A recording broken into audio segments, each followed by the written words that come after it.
Hello friends, let's try to today understand about the two-factor authentication in digital payments introduced by Reserve Bank of India from April 1, 2026. Now, as the digital payments are penetrating into the rural and semi-urban areas and a lot of digital payment intensity is increasing and more user base is rising, the cyber risks are also rising. Now, from time to time, RBI has been enhancing the security measures, and all regulated entities like banks and payment ecosystem is also upgrading its firewalls and infrastructure to prevent cyber frauds. But even then, they are rising on a higher scale, and RBI and all the stakeholders are concerned about the rise in the digital frauds that are happening, and many of the innocent customers are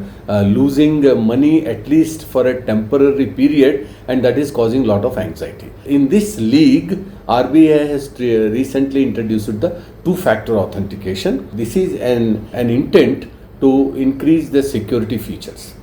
Now, when we look into the how the digital payment ecosystem has increased after the UPI has been introduced by NPCI in 2016, first the ATM network has increased to 2,65,000, out of which 1,35,000 are on-site and 1,30,000 are off-site ATMs. So they are the first mode of digital payments, and then comes the micro ATMs. That is the point of sale terminals, which are 16.5 lakhs by 2026 March. The number of debit cards are 104 crores, and the number of credit cards are 12 crores. That means we have the plastic cards of 116 crores in a population of 140 crores. So that is how the payment ecosystem is increasing, where the digital payments are on the rise, and QR codes are being extensively used. Sound boxes are also used by the merchants. About 6.5 crore merchants are using QR codes for the purpose of receiving the payments from the customers. Digital payments now constitute about 99.8% of all the payments that are made. So the number of check payments are coming down. Because of the digital payment infrastructure being increased, the financial inclusion has reached 67, and digital payment index has reached 551 in the recent September 2025 data, compared to 100 in 2018. So it has gone up by 5 times as far as the digital payment index is concerned. So we are in a state where number of digital payments are increasing at a very rapid pace. But at the same time, the concern is the digital frauds are also increasing. There were 2.6 lakh frauds in 2021, 2.6 lakh frauds, which have increased to 28 lakh frauds by March 2025. So it has gone up from 2.6 lakh frauds to 28 lakh frauds. So you can very well imagine how the number of frauds are increasing, and the amount of loss on account of digital frauds have increased from 551 crores to 22,931 crores. So that is the reason why regulated entities are more concerned about the digital frauds that are taking place, and prevention of digital frauds is the most important aspect to ensure that the digital payment system is seamless and convenient to the customers who use it, and that's the reason why the two-factor authentication has been introduced now. So the old system of security features was a static one, and it was a one-size-fits-all type of security feature with fixed OTP gate that fraudsters can easily break through. So they can break through this system, and they can cause a lot of, they can be involved in the frauds very easily.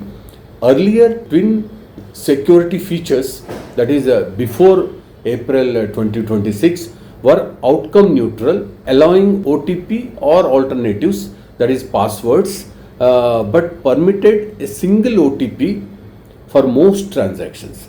So the only thing that was a security feature was the OTP, and if that OTP is compromised, there is no other check for the digital payment. So that was the lacuna in the older system. The new framework is a dynamic, intelligent, layered shield based on the risk management, that is a risk-based authentication system, making fraud significantly harder while keeping everyday payments smooth for honest users. Honest users are protected under the new system.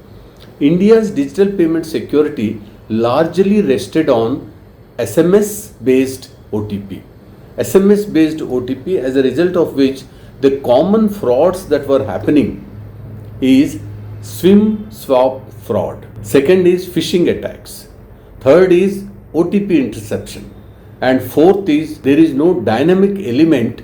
Everyone knows that OTP is the only checkpoint, and if that OTP can be intercepted, then the payment is through. So that was the SIM swap frauds. Criminals could port your mobile number to a new SIM, intercept your OTPs and drain your accounts. Phishing attacks, fraudsters would trick users into sharing OTPs via fake calls or websites.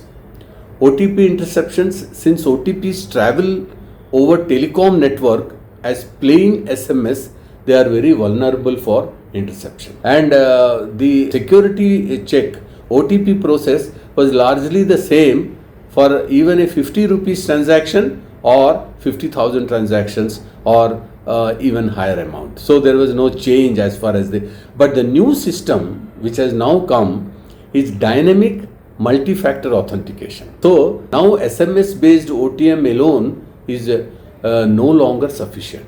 OTP is no longer sufficient. That is not the only checkpoint for allowing the digital payment through the system. At least one of the two authentication factors must be dynamic. That means one will be OTP, second one will be specific to the customer. It can be device recognition, it can be face recognition, it can be authentication through what you call the iris identification. It can be anything. Two-factor authentication is a security process that requires users to provide two different verification factors to complete a transaction. A combination of something the customer knows, like PIN, something the customer has or received, like an OTP, and something unique to the customer. Means besides OTP, there will be something unique to the customers, that is fingerprint, face recognition, any other factor that is identified by the regulated entity to allow the customer's transactions to be through the payment system. So one will be dynamic, one will be fixed. That is the change that has been brought.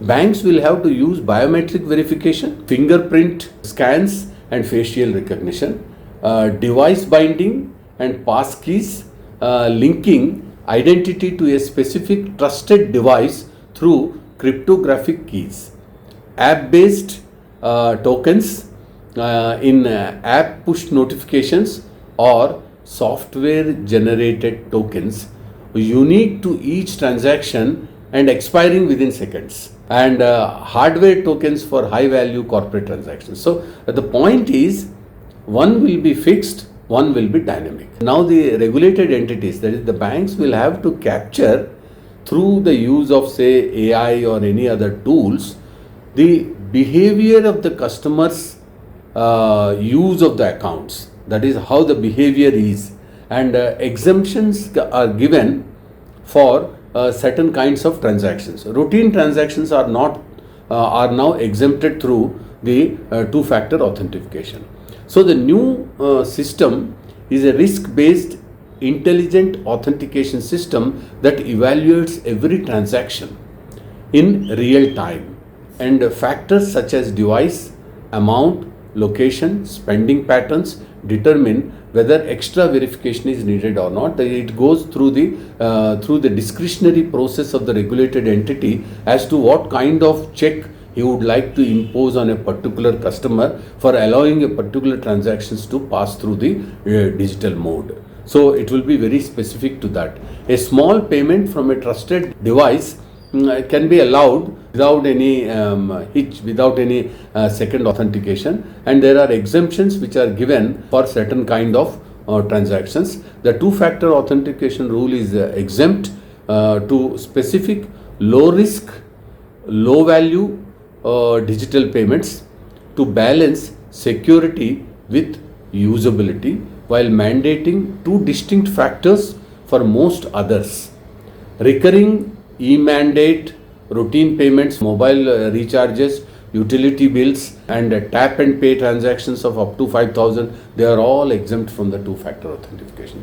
The very purpose of two-factor authentication is to drill down those transactions which are very vulnerable and which are of higher value, which the regulated entity has to segregate, identify on real time, and see that proper authentication is insisted so that the security measure is further tightened so that the cyber frauds can be prevented, and customers are given very good user experience henceforth, and they get more confidence on the digital payment system. So the two-factor authentication is a major threshold as far as the improvement in the digital payment ecosystem. And with the proliferation of these kind of two-factor authentication systems becomes a regular part of the usage, then a large number of digital frauds can be prevented, and they can be reduced, and better security can be provided to the customers, and more people will be using the digital mode, and there will be better user experience. So this kind of security upgradation is a continuous process, and there are many such security features which will be added to the league of security measures and security checks for preventing the digital frauds, because the cyber frauds are a big threat to the users, because the money will be blocked and they will be put to a lot of inconvenience. Of course, the customers have to safeguard their own interest by changing their passwords from time to time, not to compromise any kind of credentials or identification, or not to share the OTPs or CVV numbers which are on the back of debit cards and credit cards, and they will have to protect their own devices from any kind of digital frauds. But the institutional efforts will continue, and the regulated entity will be keeping a track of how the digital ecosystem is moving to ensure secured digital payment system to flow through, and customers should get an experience which is safe, secured, and they are well protected from the digital frauds. So we will be talking more about these kind of developments which take place from time to time. If you have not subscribed to this channel, please do subscribe, share with your friends, and try to see that more and more learning takes place through these kind of videos, and it is a very dynamic environment now, and a lot of developments are taking place about which we will be talking, and I wish all of you all the best. Thank you very much.